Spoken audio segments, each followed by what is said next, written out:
Hi everybody, Cynthia here. I'm back to share another Pinterest inspired collaboration project that I do with my friend Misha at ScrapsandThings1. Hi Misha. I'm going to post a link below this video to her channel so you can check her out, show her some YouTube love, and get some more inspiration. So this project is a little late. I'm sorry. We were to do a patriotic themed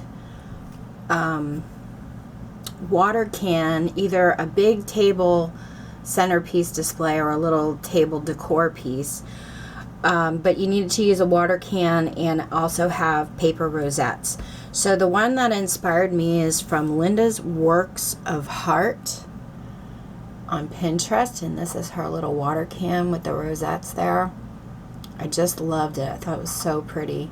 So I decided to make a tiny one, and I found a small watering can in my stash that I picked up from Hobby Lobby, and this is how mine turned out. So I didn't do anything to the water can. I liked the silver look of it, so I kept that the same. And then I made some paper rosettes here, stamped out a July sentiment, and then I just backed it up with some stickers I had in my stash.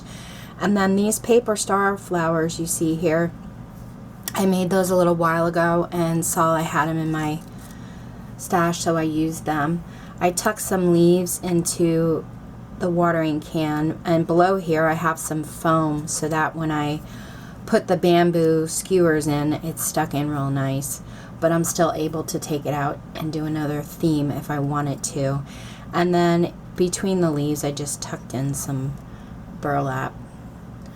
And then this one here, I actually took a piece of blue jean material and made another star behind it, and then have some burlap there. So I'm sorry it's so late. Of course, 4th of July is over, but I wanted to get this done and get caught up and share it with you guys. So if you have any questions, let me know. Thanks so much for watching. And our next project is going to be a traveler's tea book in a Christmas in July theme. So I'm very excited to get that started, and I'll share the project with you. And then I'm hoping to actually do a tutorial on it for my Jingle Jangle in July Christmas series. So stay tuned for that. And next up, I'm probably going to share some cards I've been working on. Thanks so much for watching. Take care and happy crafting.